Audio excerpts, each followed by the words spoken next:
Hello, hello, hello. It is Tuesday, October 14th, 7 p.m. on the East Coast. It is OCD Awareness Week, so we are excited to be here. I mean, let's be honest, we're always excited to be here, but especially this week. So if you're just joining us, which you probably are, say hello. Let me know where you're from, and we'll always get started in a couple minutes as people get in and situated. So, and I see Beth is here and Nathan is here. Good to see y'all. Check some settings real quick.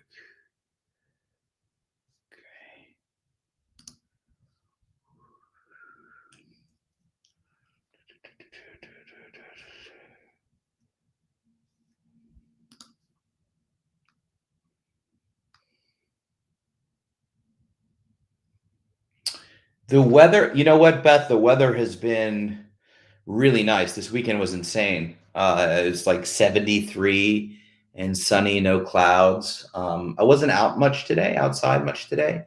So I guess the same. I didn't pay attention, honestly. But Saturday, Sunday, Monday were absolutely beautiful. If you're just joining us, welcome, welcome, welcome. My name is Ethan. It is OCD Awareness Week, which is really, really exciting. So excited to get into some conversation. And in the meantime, say hello. Let me know you're here, where you're from, and we'll get into it shortly. Yeah, how about you, Beth? Cash in the house. I didn't know you spoke fluent Spanish, Cash. Hey, Robert, good to see you. Yes, Franish is that? I think that's called Franish or Spench.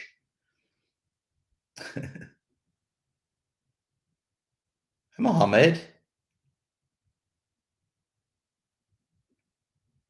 Thank you, David. Thank you, thank you. All right. Well, as people are getting 60 to 65 today, I like it. I like it. Hi, Richard. Good to see you. All right, let's get started. Let me just read off some basic housekeeping. And as you come in, please let me know you're here. Feel free to give a heart or a like if you're on Facebook. What time is it in Pakistan, Mohammed? Hi, Chantel. All right, well, welcome, everyone. Keep letting me know you're here and where you're from, and let's knock out some of this housekeeping. So, as always, my name is Ethan. As always, my name is Ethan. This is Community Conversation. This community conversation is intended to serve as educational content and is not intended to replace therapy. Well, early morning to you then, Mohammed. That's early. Thank you so much for being here. I'll fill you in on some exciting live stream stuff and some exciting community conversation stuff that will hopefully be able to support multiple people internationally in different time zones. We're working on expanding globally and doing a community conversation in various time zones, so individuals like you and Cash and others that are all over the world can tune in at their more or less local time, and it's not midnight or 4 a.m. Anyway, this community conversation is intended as educational content, is not intended to replace therapy. For treatment-related questions, please be sure to work with your local provider or contact a local clinician. As always, the IOCDF and the show is not a crisis lifeline. If you are in crisis or ever feeling suicidal or unsafe, please go to your local emergency room or dial 911 if you're in the U.S., or the 988 suicide and crisis lifeline by dialing 988. As always, we want to create a safe space and be kind and respectful to everyone. And at the end of the day, we're all here to support one another. Also note this is being broadcast on all the social media platforms and is being recorded. So please keep that in mind as we all share about our lives and our journeys and all the good stuff. All right. Welcome. This is the OCD Awareness Week edition of Community Conversations. What that means is we're going to do exactly the same thing as we always do with no prizes. So nothing's changed, except it's Awareness Week. So first of all, how's everyone doing today? How's everyone feeling? Fill me in. What's new? Let me take down this banner.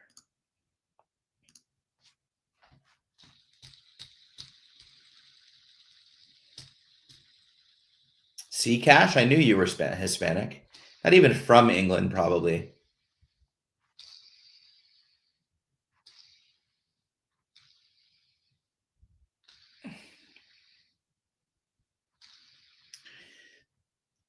Been a busy week. All right. Tuesday. In what ways? Just work or life? Goldfish in a bag. Every time I got one of those, they always died by the time I got home or a day later. Maybe it was the like furious shaking. No, I'm kidding. I did not shake the fish. But oh my gosh, that brings up memories. School carnival, right? Or was that more of a fair? But we had them. Yeah, school carnival. Well, if nobody's got some initial conversations, as always, if you're watching, if you have questions or comments or thoughts, please toss me your questions. We'll answer anything. Cash, trying to find a therapist. I love that. How's it go? How's the hunt going?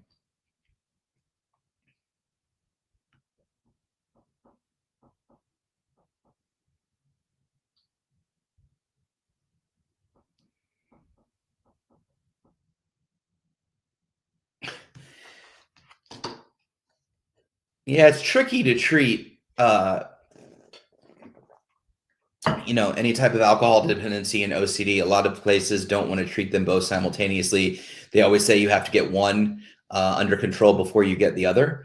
And it gets tricky because when you're dealing with one, the other spikes because of the stress and anxiety and so forth. So it can be difficult for sure. And I agree, Beth. Yeah, when I said that out loud, I was like, I can't believe my school gave away like goldfish in a bag. That was really strange. Mohammed, what do you think about genetic component of mental health issues and specific intrusive thoughts running in families? It's a great question. Jill, lead your question up for a second. So, while I'm not a doctor, I did play one on television, but I'm not a doctor. Research has shown that there is definitely a genetic component to specifically OCD and in regards to intrusive thoughts. Not all intrusive thoughts are OCD, but for this conversation, we'll couch it as OCD. So, there is a lot of research to show that typically if an individual is struggling with OCD, if we look back at their family, mother, father, grandparents, etc., there's usually a history of OCD as well, whether it's diagnosed or undiagnosed. So that is common. It's common in my family, and a lot of individuals that I've spoken to. It's common in theirs as well. So there's definitely a genetic component. To what degree, if everyone with OCD, there's a genetic component or some would all. I'm not sure that that's exactly sussed out yet, but yeah, there's definitely a genetic component. It's important to note though, like that intrusive thoughts in and of themselves is not OCD, right? A lot of people can have intrusive thoughts and intrusive memories and disconcerting thoughts and things like that. It's when we start to cycle, when our thoughts start to cycle and become obsessive, and then we start to act on them in a compulsive way, right? To try to mitigate the feelings that they bring about. That's sort of when we create the OCD cycle. But yes, intrusive thoughts running in families, or at least obsessive compulsive disorder running in families, diagnosed or otherwise, is not uncommon. Great question, Mohammed. Thank you. Jenny, hi Jenny. My daughter's 16 and just been diagnosed with OCD. She's really struggling. Oh, I apologize. I thought you had a question with that. I was incorrect. Well, Jenny, I want to let you know or offer you lots of hope and optimism. While I'm not glad that she was diagnosed with OCD, so some fact, OCD is one of the most treatable mental health disorders. It is definitely painful and hard as a family and as a young person struggling with OCD. I know it, definitely upended my life and so many of those that are on this thread. What I can tell you is treatment works. Exposure and response prevention treatment, the gold standard of treatment, works. There are other modalities of treatment as well. I don't know how old your daughter is, but I would like to offer that at least there's an answer now as to why, the thoughts, the behaviors are happening in the way that they are, and that hope and help and treatment is available and can be really effective, especially in kiddos. So hopefully, I'm sure you are. I know she's struggling. To watch your daughter struggle is a whole nother type of pain that I know my parents went through as well. But I'd like to offer you a lot of hope and optimism. You're in the right place. So you're familiar with the IOCDF, lots of incredible resources on there, including a resource directory that can help you find a treatment provider as well. So, but if you have any questions in the meantime, Jenny, don't hesitate to ask me here or shoot them an email. But either way, I'm glad you're here. So thank you. Um, so Kylie wrote, I'm interested in therapy through No City, but they don't accept my insurance and I can't afford cost of out of pocket. Any suggestions? This is something that we face more times than not, and that's the cost of receiving evidence-based treatment. Unfortunately, the majority of treatment providers don't take insurance. NoCD is one of the providers that do take many insurances, which are a lot more than most clinicians, but don't take some. And the out-of-pocket costs for all of the providers it's expensive. It's expensive to pay for therapy. So, what options do you have? Well, first of all, on the insurance front, there are a few things. I don't know why I'm leaking so much. There are a few things you can do on the insurance front, not specifically with NoCD. Although I could be wrong, but there are single case agreements you can do. You can submit super bills if they do reimbursements, meaning your provider will give you a super bill that you can submit to your insurance company if they have out-of-pocket reimbursements. But you can also call your insurance company and explain and see and get a note from a provider and see if they're willing to cover as a one-off that particular clinician for X many sessions or X many times. So you can do a lot of advocating with the insurance companies. Mixed results, just being candid, but it is definitely worth the effort, right? You can also look for clinicians that offer sliding scales. They are out there. You have to do your due diligence, but they are there, and maybe you can find a clinician that is willing to work with you at a price point that you're comfortable with and that you can manage. Outside of that, I would look for free support groups. The IOCDF website has a ton of support groups listed. Sometimes they're peer run, sometimes they're professional run, but it's a great place to be able to connect and talk with individuals. There's also other apps, a lot of online social accounts, and these aren't replacements for therapy, right?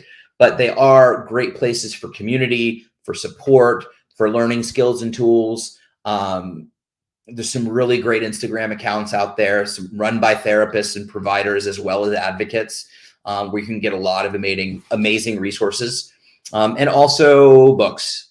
There's some really great books, and obviously it's not ideal to have to work alone and without a provider, but if you don't have a choice, there's some really good stuff out there that teaches exposure and response prevention and self-compassion and stuff that content that's specific around certain subtypes and symptoms.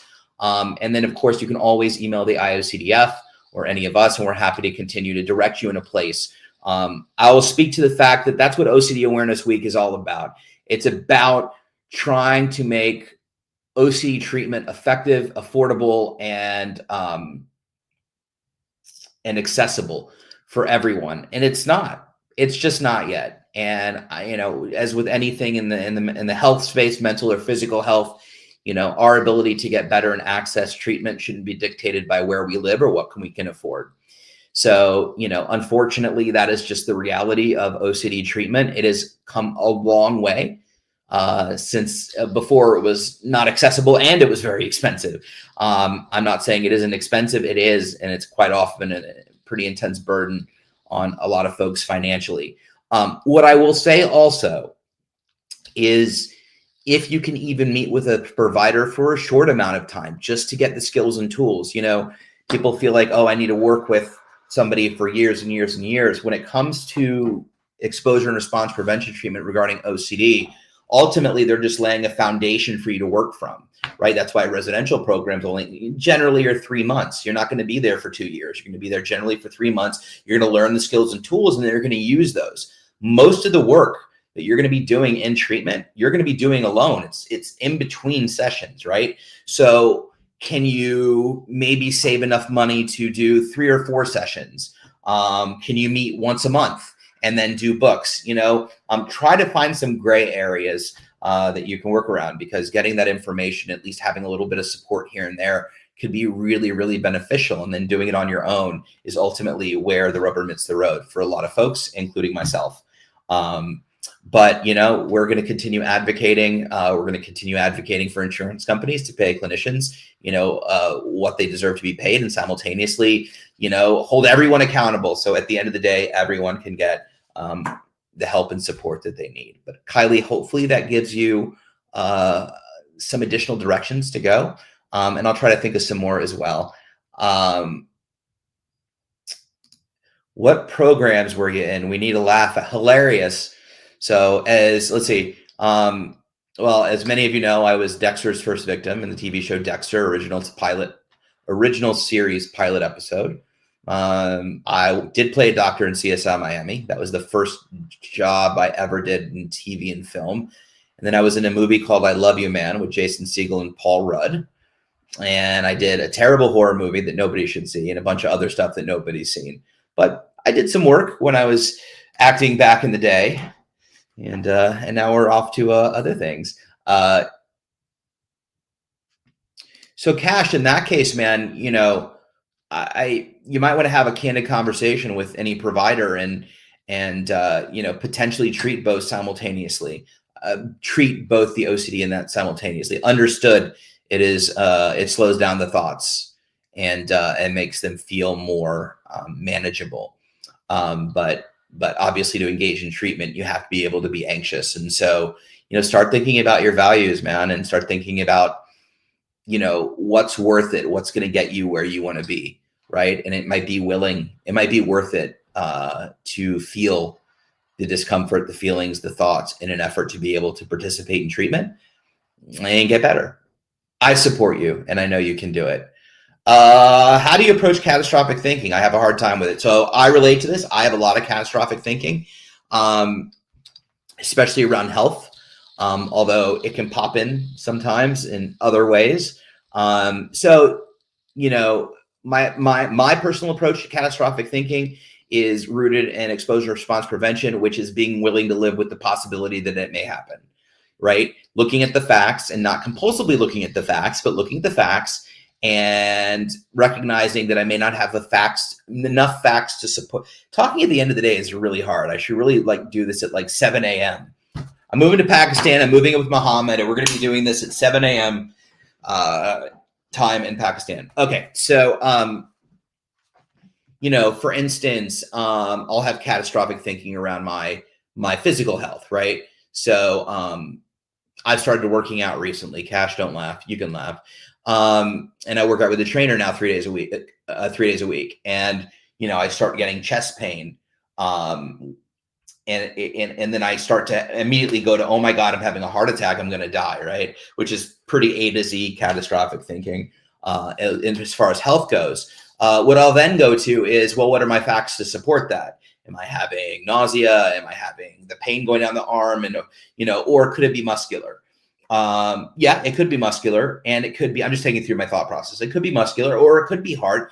Let's wait 10 minutes. Let's risk the chance that it may be heart related. Let's wait 10 minutes and see if it gets worse.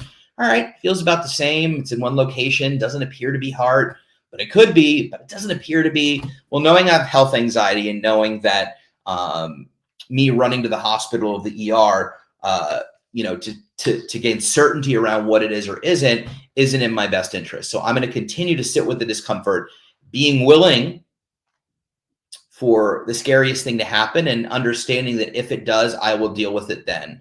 And that's ultimately what we're doing here is with catastrophic thinking. It's embracing the uncertainty, whether it's that or somebody breaking into your home or threatened by violence, whatever it is, right? It's this belief that I recognize I have OCD or anxiety or general anxiety or whatever it is. And I recognize that while that's a very scary thought and there is a possibility that could happen, I'm going to trust in my understanding of OCD, trust that it is until I have more information to make a different decision. It's really uncomfortable and oftentimes it feels irresponsible. But in doing that, typically it will go away. The other thing I've discovered is that, at least with health, when you have to decide about whether you should, let's say, go to the ER, it's been very clear in my life when I should and shouldn't go. If I'm questioning it, if I'm like, well, I don't know, and this could be, but maybe, like, I immediately know that's OCD, right? The couple of times I needed to go to the ER, there wasn't even a question. It was like, oh gosh, this should not be happening. I need to get help, right? So it really is about trusting that you know what the situation is and you will act accordingly if and when you need to. And in the meantime, if catastrophic thinking is really throwing you off, having radical acceptance, radical faith that even though it feels irresponsible not to pay attention, even though it can be really, really scary, I am just going to sit with that uncertainty, knowing that that is what is in best service for my own mental health, and continue to collect facts, and until you have enough facts to tell you otherwise, or you don't, and then you just need to let it go. So, but I totally understand. I relate a lot. I have a lot of catastrophic thinking. It can be really intense, and the less I engage with it, the quieter it gets, and the quicker it gets quieter. But it can really grab you and shake you, sort of push you onto that roller coaster really, really fast, because it just goes from 0 to 100 in the snap of a finger. Just got OCD Journal in the mail today. It has a good article in it about genetics of OCD. Oh, that's awesome. Maybe do they have an online journal as well, Nathan?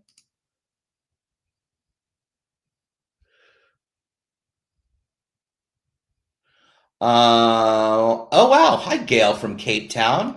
It's great to have you here. Well, if you can't sleep, I'm glad you're here with us.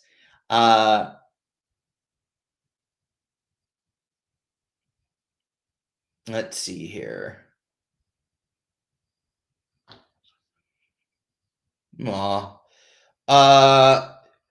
Chad Talley in the house. Chad and peer support groups are a good free resource, not clinicians, but a good place to connect with people who are going through it too. Absolutely. Peer support has been an emerging field, at least in the OCD community, in the last 10 to 15 years. And it is what it sounds like it is. It's led typically by peers, but a lot of them are trained in peer support and have a lot of understanding of lived experience, their own lived experience, and aligned with treatment modalities and things like that. They don't do treatment and therapy, but peer support can be really effective as well. So thank you, Chad. That's also a great resource. Why am I lisping? Resource. Audiobooks, Cash, got to think out of the box. If you can't read, you can listen. All right, Michelle. Can OCD make you not feel excitement after having it for so long? He says his brain is broken. My son was diagnosed when he was 10 and now he's 39. Not much help when he was a kid, and he feels nothing helps, but he's never tried ERP. He suffers with intrusive thoughts and major depression. So, I mean, in short, absolutely. You can feel a lot of things. I had it since birth, and I was diagnosed loosely at 14, but didn't get the proper treatment until I was 31. I mean, I don't necessarily know what you mean by not feeling excitement. I'm not sure around whether it's enjoying just doing something that he enjoyed once before or just feeling motivated. But I said the same thing. My brain is broken. Yeah, it's really discouraging, especially when you've been struggling for so long with that and depression. I had depression as well. Sometimes depression can be a first position diagnosis. That's not the right wording, but essentially the depression is not caused by the OCD.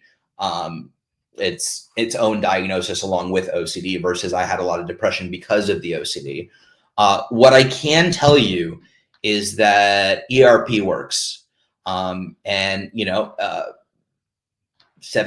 80%, sometimes in conjunction with medication. That's the best combination. And, you may have heard stories. Sometimes ERP doesn't work for some people, and there are a lot of other modalities of treatment. But ERP is the gold standard first line treatment. It's what we try first. And, I would really, really, really encourage your son and you to look into potential treatment providers that do ERP. IOCDF has great resources. I have a feeling at this point, from what you're hinting at, that maybe there's a lot of lack of motivation and just the depression of like, what's the point? I definitely was there too. By the time I found exposure and response prevention, I'd already been to 11 different therapists. I didn't believe they could help me because all the other ones said they could, and I didn't get better. So, I kind of had a giant FU attitude toward these clinicians that said, "Oh, we can help you with this other treatment," but it works. And there's some amazing personal stories on the IOCDF website, and my keynote as well, which was a speech that I gave about my personal story of individuals that were extremely ill and got better. And I think I definitely think your son can too. It's just a matter of helping him get to the right place. There's an incredible resource directory. Feel free to email the IOCDF.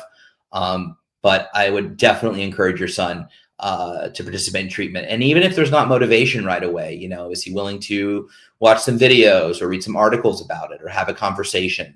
We can take it, or they'll take it as slow as he needs to. But I am telling you, if I got better, anyone else can get better too. That is, I've been screaming that for 15 years since I started advocating when I got better at 32 or 33. I'm still going to say it over and over again. It's pretty remarkable how your brain, it's doing surgery on yourself. That's the treatment. Your brain literally just rewires its synapses, and it's pretty amazing. So Michelle, I'm happy to answer any additional questions. But I can understand the challenge and the obstacles that he's feeling and that you're facing. Even just, I have a feeling just making suggestions probably pisses him off, or what's the point, or it didn't work before. And I said all those exact same things. And so, but there is effective treatment. And so, let us know how we can support. All right, Mohammed, we're all coming in hot with questions. I like this. By and large, they're recommended for an OCD patient with therapy meds to get into a harsh, stressful profession like meds. The problem running in my maternal family, and there are a dozen physicians and family. Oh, interesting. I was just rereading. I mean, I'm not sure if you're asking the question or it's. I mean, nothing is recommended of what profession anybody with OCD should get into. I will tell you that the majority of individuals with OCD have above average intelligence, above average creativity, a very vivid imagination. Research has shown that. So typically individuals with OCD are pretty high functioning when they can be, and therefore typically pick professions that are kind of high stress. But no, listen, if I could be a dairy farmer, that would be awesome. Get up at 6, see the sunrise, milk some cows, have dinner with my family, keep it simple. That sounds quite lovely. But by and large, no. I've met thousands of individuals with OCD, and they range every profession. Unless I completely misunderstood your question, in which case, Mohammed, please feel free to correct me. Okay. I'm going to need the name of that horror movie. Okay, so the name of the movie was Dark House. It stars Tobin Bell, who is Jigsaw from the Saw movies. And I shot it in Mississippi in 2012. And I think it's entertaining. It's not bad. I always wanted to be in a horror movie, and I got the chance. And I won't tell you what happens to me, but yeah, it's called Dark House, directed by Victor Salva, who directed all the Jeepers Creepers movies. So it has some cool horror lineage to it. I wish it would have turned out a little better, but it's fun if you're completely bored and C-SPAN is offline. Mohammed, how far can OCD-induced psychosomatic symptoms go? As you just mentioned, chest pain, tightness. Like I said, I'm not a doctor. Psychosomatic symptoms can be very triggering, and typically they're associated with anxiety and panic, whether it's, my chest pain was muscular, right? It was due to working out, but that doesn't mean you can't have palpitation, sweat, nausea, dizziness, cold palms, clammy palms. If you type in panic attack, you'll get literally, 100 symptoms. So, and that's a very tricky thing to deal with, those psychosomatic symptoms. They can be very, very triggering. They can go as, I don't really know that I have, as far as how far can they go, I'm not sure. They can get pretty uncomfortable, I would imagine. People throw up, right? people get dizzy or pass out. I'm not saying you'll pass out if you have OCD, but I mean, people get themselves so worked up because they're hyperventilating, right? But the goal is to manage the symptomatology and understand what anxiety and panic looks like, be able to identify that and how it manifests in you. Even though the symptoms are the same, if you Google it, OCD and anxiety and panic manifest differently in everybody. So my go-to is typically nausea and dizziness. That's how typically when I get anxious, that's how it manifests. Other people get the heart palpitations. I don't get that. And so forth. I don't sweat. A lot of people sweat, right? But recognizing typically when you're in a stressful situation or you're in a heightened situation and correlating those times with whatever you're having psychosomatically and recognizing, okay, those are probably linked. And trusting, the difference. Again, I'm going to be willing to sit with this discomfort. It's uncomfortable. I'm going to chalk it up to anxiety and or panic and or my OCD or whatever until I get some other facts to tell me otherwise, in which case then I'll make some value-driven decisions. But it's a great question. With the whole situation here, my intrusive thoughts around financials have been going crazy. All the medical bills are crazy and being down to one income, but I have been resisting the urge to. I'm proud of you, Chad. Also, I think that it's important to recognize that, anybody in your situation would be feeling it. That's not OCD. That's just being a human being. And I have mad respect for you that, you're resisting the urge to compulse. I'd give yourself lots of self-compassion and lots of credit and lots of love, and support. It's really challenging what you're going through. And I just give you all the love and credit in the world. But please recognize the human piece of it too. And, I have a feeling individuals without OCD would probably be thinking and wanting to do the same things because it's a tight position to be in. So, recognize both sides of it. That's awesome and really inspiring. So thank you for sharing that.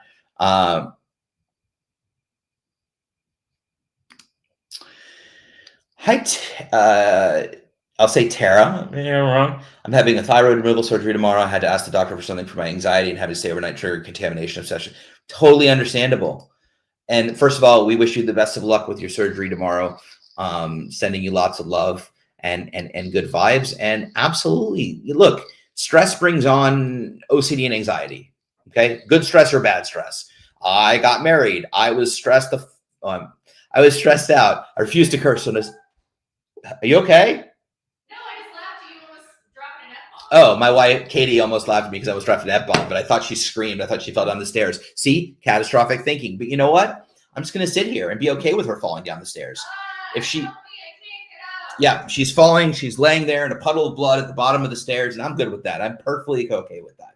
And until I hear otherwise, or at least till the stream's over, she'll be fine. But oh my God, I totally forgot what I was talking about. Yeah, my OCD got so loud during my wedding, and my OCD got so loud before I needed a procedure. Right? Good stress, bad stress. Stress loves to. So totally understandable. I hope you're giving yourself a lot of room for that, and that makes sense about the contamination as well. If you have contamination obsessions, so hopefully, and also do not stigmatize yourself for needing medication as well. Not suggesting you are. But also, I want you to recognize that that's what it's for. There are a period of times where it's completely valid to take a short-acting medication like Xanax or whatever to help with the anxiety if you have a prescription and you're seeing a doctor. But makes sense, and I think that's totally understandable.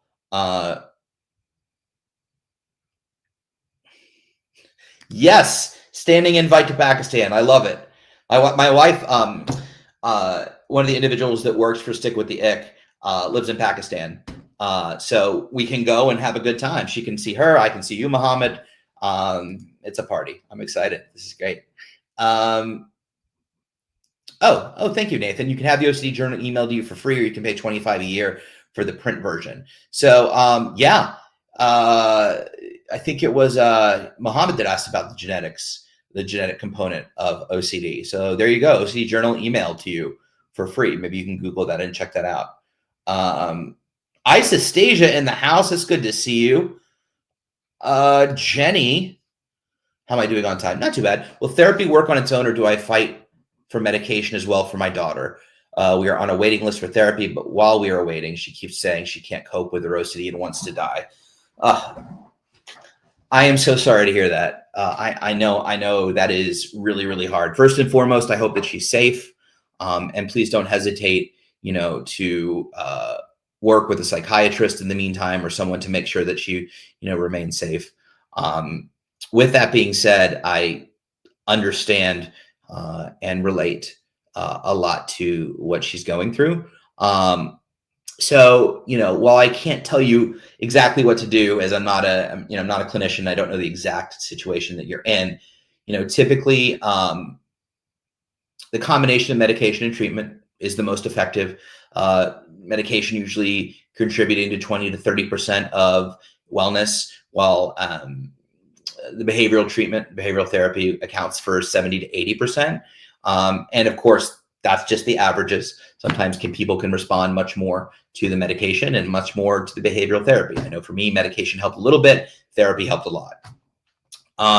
Also, we have to stop thinking in terms of like medication is forever, right? When I was getting treated, it was like, you're going to be on this forever, right? Now it's simply about easing symptoms and being able to access treatment effectively.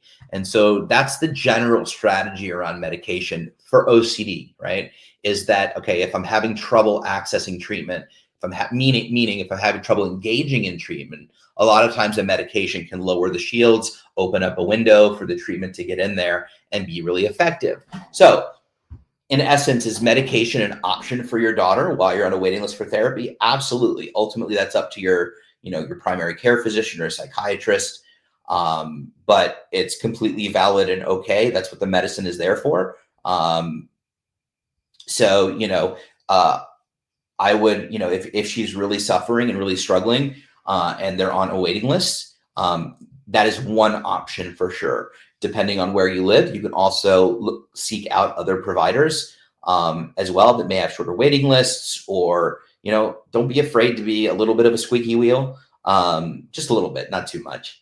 But I think you're thinking about all the right things. And I think that, if medication can ease a little bit, the symptomatology, again, doesn't have to be permanent. It doesn't have to be a lifelong thing. So I would think in terms of that. I think that alleviation is important. Also, what are things that she can do in the meantime? I don't know how old your daughter is, but are there books or social media accounts or support groups? I know we talked a lot about support groups. It's a support group that she can get in that's free, that's online or virtual, that she can start meeting individuals like her, so she feels a little bit of support until she goes to therapy and start hearing a little bit about what it's like and what she's going to be going through and things like that. Even if you maybe show her videos, anyway, lots and lots of thoughts. But hopefully that answers your question. At least that's my own personal opinion based on my own lived experience. So thank you, Jenny, for that question. Sending all the love in the world to you and your daughter. I know as a mom, that is just the most helpless feeling, and I want you to know that there is help. Okay.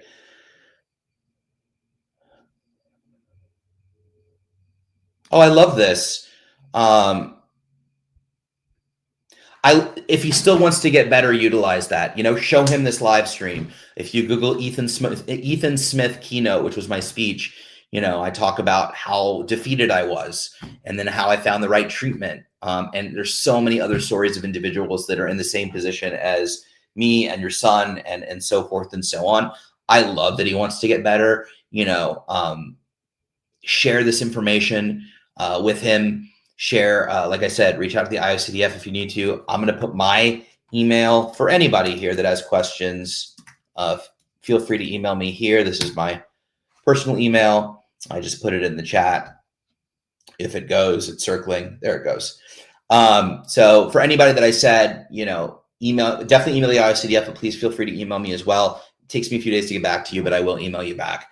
If you have questions or direction, whether it was the individual that is having trouble accessing treatment because of finances or this, hit me up and we can talk further. So, but I love that. I would have a lot of optimism that they want to get better for sure. Okay. My son is also an awesome actor. Sweet. Is it common for people with OCD to be actors? Seems like he enjoys becoming other characters. This is such an interesting question. Well, you know, as I said, research has shown that individuals with OCD typically have very high creativity. Now, that doesn't necessarily mean that it's in the creative arts. It could be the way they use creative in accounting or numbers or science, right? So I've met thousands of individuals with OCD. Lots of them are in the arts, whether they're are artists or actors or painters. I just said that, or artists or play an instrument or whatever, but also some wildly creative individuals that are scientists and researchers and surgeons and engineers and so forth. Um, you know, what's interesting is I really liked being other characters, and because it helped me escape my thoughts. And I was kind of, OCD free when I was performing or acting in front of a camera or, in that space. What's interesting is I stopped acting after about 2 years later after I got better. And it was mostly because, and this was just my own personal experience, I didn't want to play anybody else but myself. I was tired of being other people. I was tired of being other characters. I finally loved myself for the first time in 35 years. And so I just wanted to be me for a while. And that's what sort of moved me away from acting. So it's interesting that you said that, because I truly think becoming another character is a great coping mechanism. It isn't the cure or the answer. There isn't a cure, but it isn't the treatment, but it can be really effective in at least helping to manage it, doing something you love.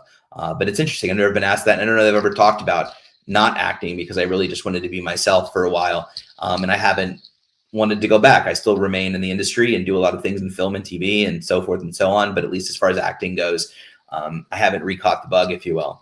But I think that's awesome. And I love that he's creative. That makes a lot of sense. And yeah, how cool. Any thoughts about managing depression, anxiety while being in between jobs and not having luck with applications? Oh, I so get this. I first of all want you to recognize, similar to what I told Chad, which is the reality of the situation, which is you don't need OCD or an anxiety disorder to be stressed, depressed, and anxious about having difficulty finding a job. I think that is a very human experience. So please give yourself lots of compassion around the experience that you're having. The other thing you can do, at least what helped me, because I definitely found myself in that position, was creating a routine. I found that giving myself a routine every day, even though I wasn't working, really helped me feel productive and helped me manage the depression, anxiety, getting up at the same time every day, getting up at the same day every day, getting at the same time every day, breakfast, shower, dress, whenever you first shower, morning or night, going for a walk, job hunting or filling out applications from 10 to 12, take a break, call a friend, hang out, watch TV, run errands, right? And then maybe I'll go back to applications 2 to 4. And then the next day, and just creating some sort of routine as if I had a job. I found that really helped me manage the depression and the anxiety. It gave me purpose, which of course with a job, it does that, which really helps you with depression and anxiety, and giving yourself lots and lots and lots and lots and lots of self-compassion. I filled out, I think 200 something resumes and never heard back. Not resumes, applications, which was extremely discouraging. And I only say that because I get it. That being said, though, continue to think out of the box. I worked with a job coach and a resume coach that helped me recraft things and help me identify other things that I love or wanted to do or potentially do, and so forth and so on.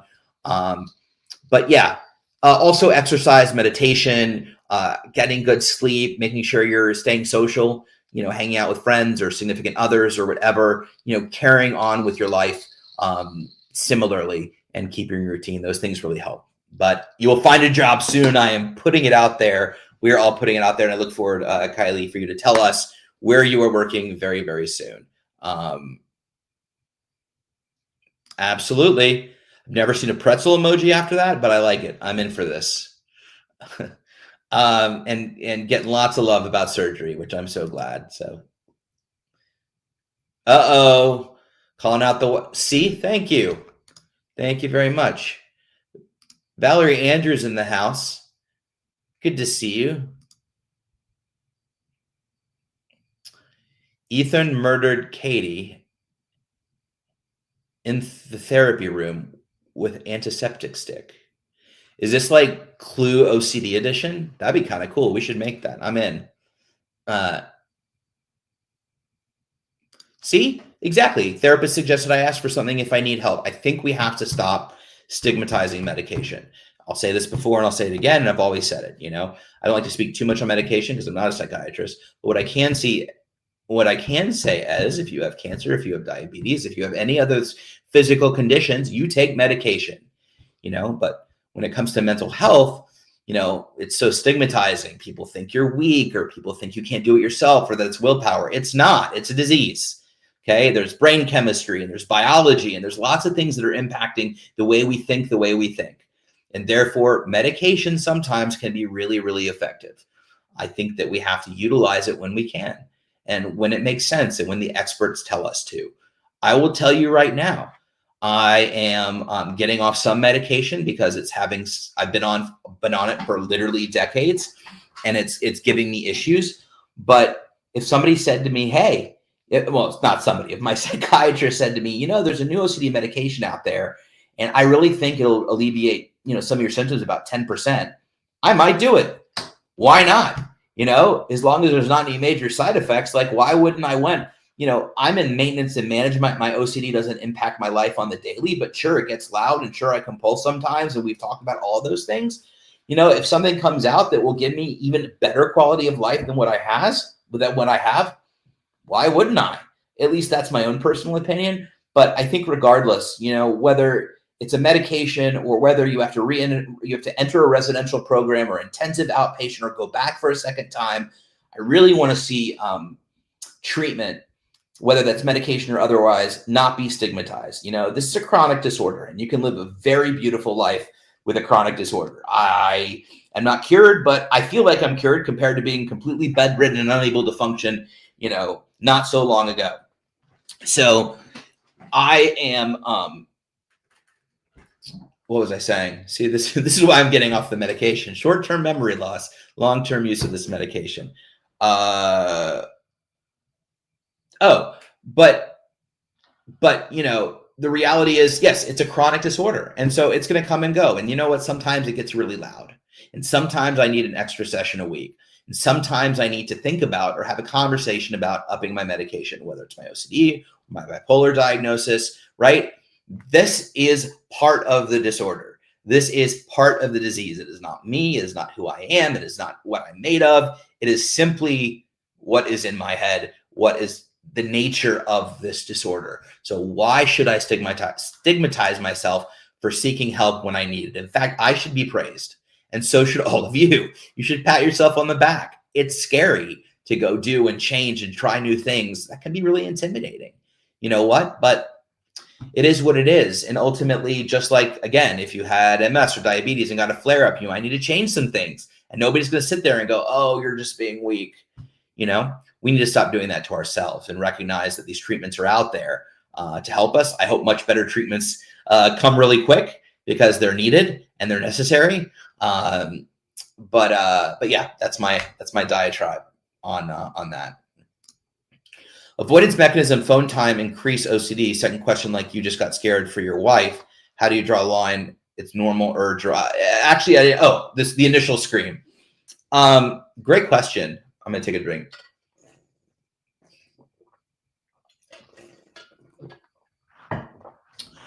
Yes, it's not that avoidance can increase OCD. It's that typically avoidance is a compulsion, right? So I don't want to feel, I don't want to think, I want to zone out. I'm going to just not trigger myself. So I'm going to spend time, not all phone time is avoidant. If you're doing something you enjoy, I could frame that as self-care.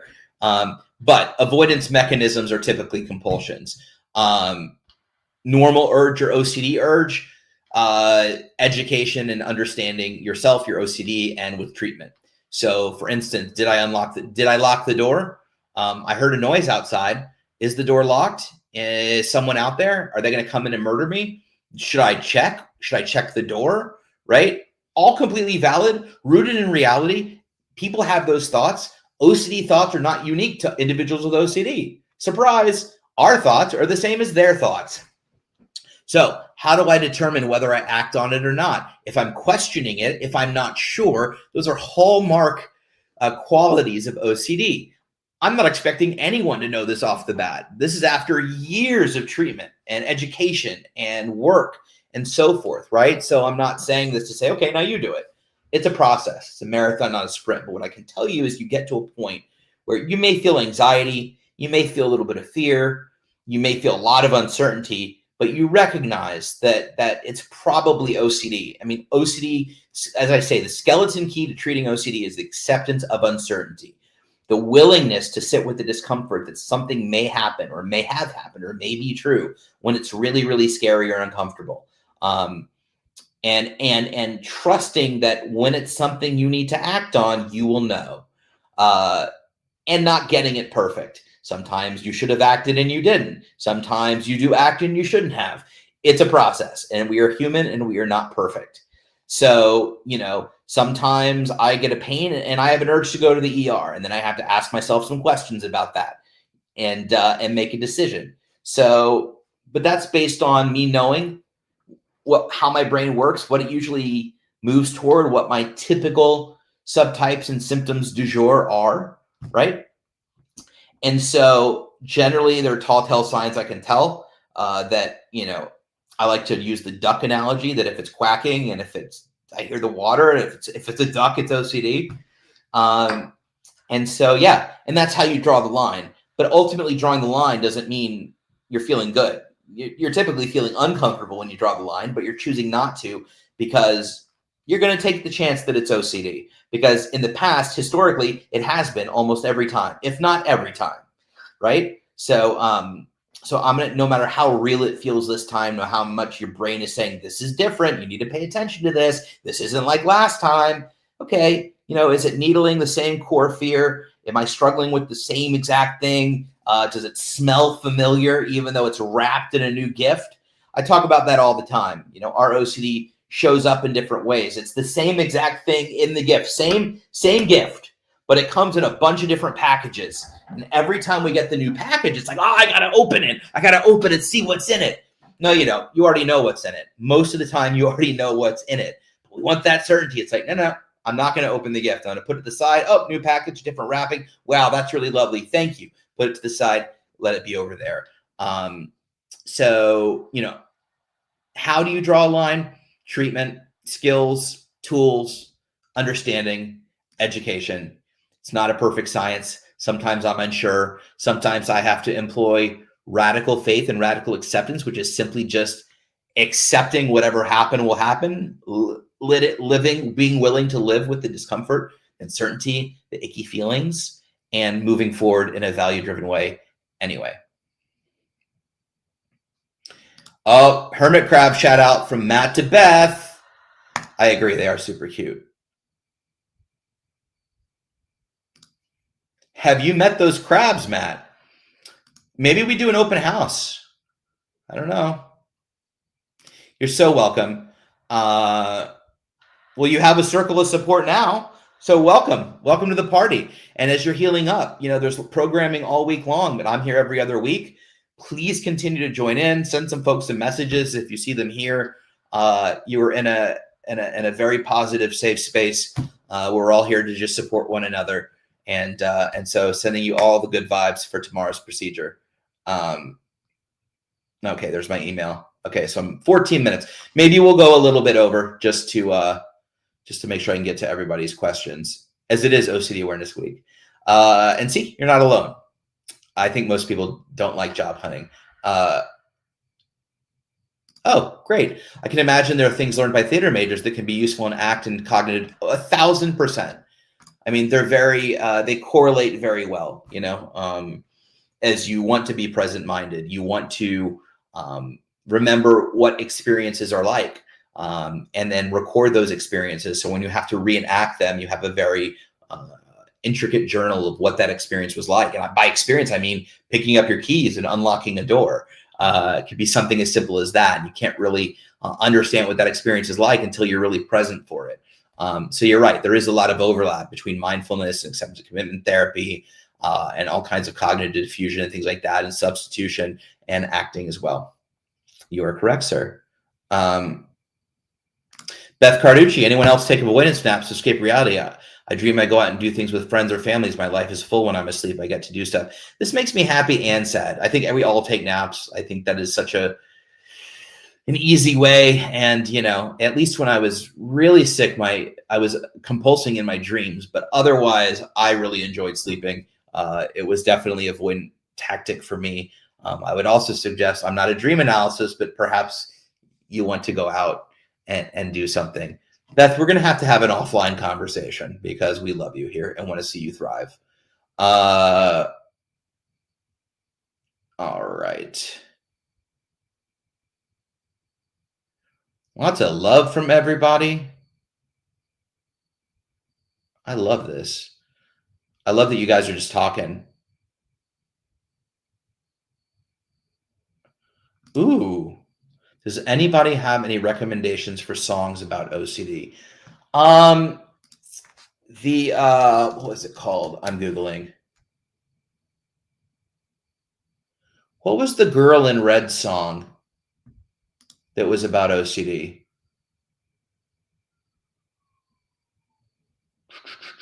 I'm completely blanking. But Girl in Red has a song about OCD. I would do a Google search or Ask AI. Eminem has a song about OCD. Maybe somebody else wrote some suggestions as well.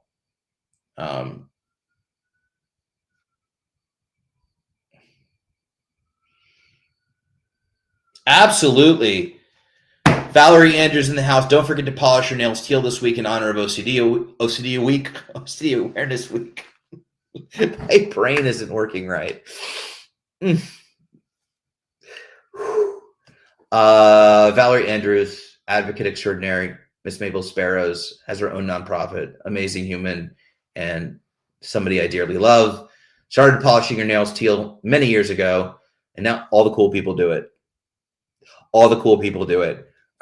So yes, in support, if you're looking at a way to support OCD Awareness Week, that's easy and simple. This is such a great way. You can paint your toenails teal. Nobody has to see them, but at least you're supporting. It's also a great, people ask, why are your nails teal? And you can answer, because Valerie told me to. That's not the answer. Oh, Katie's got songs. Okay, here we go. The Monster by Eminem. Yep. We did? Katie, we wrote a song about OCD. I think it was a parody. We wrote a parody about OCD. Oh, Serotonin by Girl in Red. Thank you, Chad. So the Monster and Serotonin are at least two. It is, in fact. Yes, it is. And I think all over the country, different things are lighting. I know Niagara Falls was lit up teal in honor of OCD Awareness Week. I think lots of different things around the country are lighting up teal. The IRCDF has done a great job of continuing to expand awareness across everyone. Oh, Numb Little Bug. Not totally about OCD, but so fitting. Have I heard that song? Let's see here. Muhammad, is having comorbid ADHD worse than the problem? What does your experience with so many PTS as a therapist say? Not a therapist. I don't know. I mean, a lot of the comorbid issues, like that, or BFRBs, or BDD, or hoarding, or ADHD. I have bipolar. It doesn't help. It probably complicates things. Sure. I don't know that it specifically makes OCD worse. It's a great question. I know tomorrow, Mohammed, and tomorrow's live stream is at 12, I think. So a little bit better time for you. Trying to look and see. Understanding OCD with the ICDF, finding hope in community. Yeah, there's a good live stream tomorrow at noon for OCD Awareness Week. And they always answer questions. So perhaps they can answer that. There'll be a clinician on. See, I didn't think we wrote a song about it. I think it was the Suddenly Seymour that we co-opted. Wicked Ways by Eminem. He raps about Asperger's syndrome. Interesting.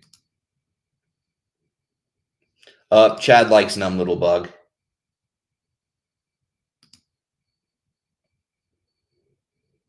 All right. 8 p.m. through all the questions. You guys were awesome tonight. This was such a great, had some new faces. Thank you so much for being here. Thank you for being here if it's early in the morning or super late at night. Y'all are freaking awesome. A lot of heartbreaking text messages as well. You know, on OCD Awareness Week, I just want everybody to know that, you know, whatever your experience has been, you can get better. You really, really, really, really, really can.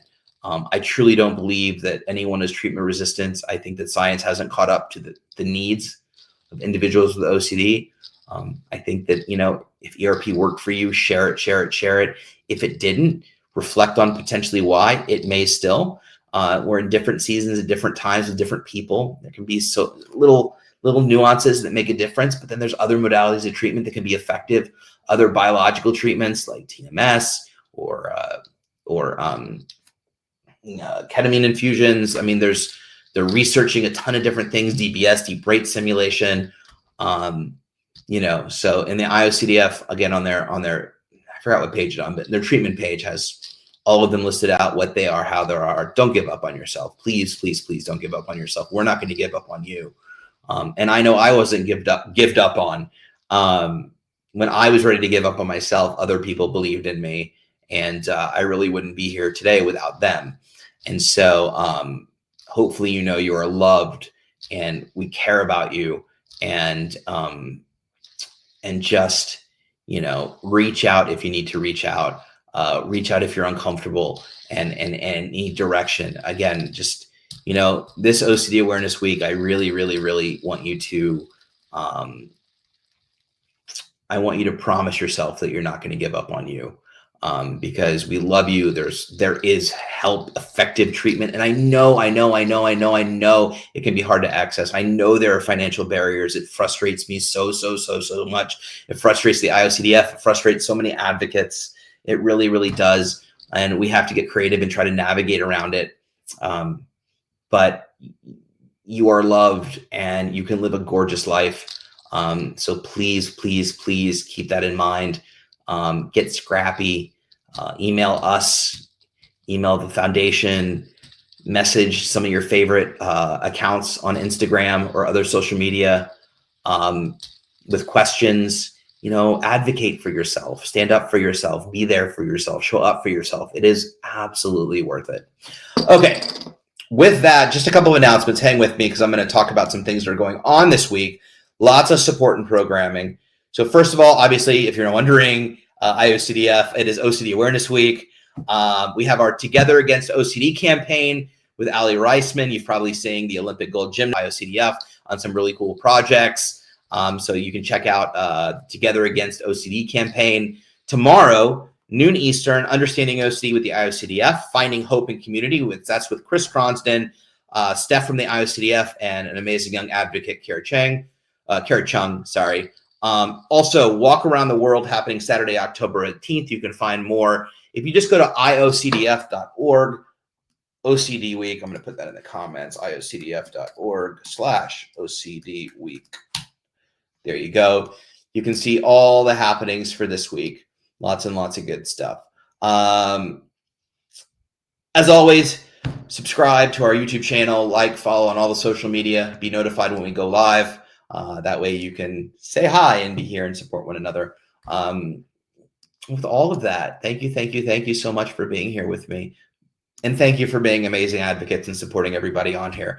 If you're a first timer, hope to see you again. Everybody else, have a beautiful rest of your week. We absolutely adore you and love you. And I'll see you 2 weeks from tonight. So with all of that, stay safe, stay vigilant, feel the feels. Don't let OCD off the hook. And we'll see you in a few weeks. Have a good night.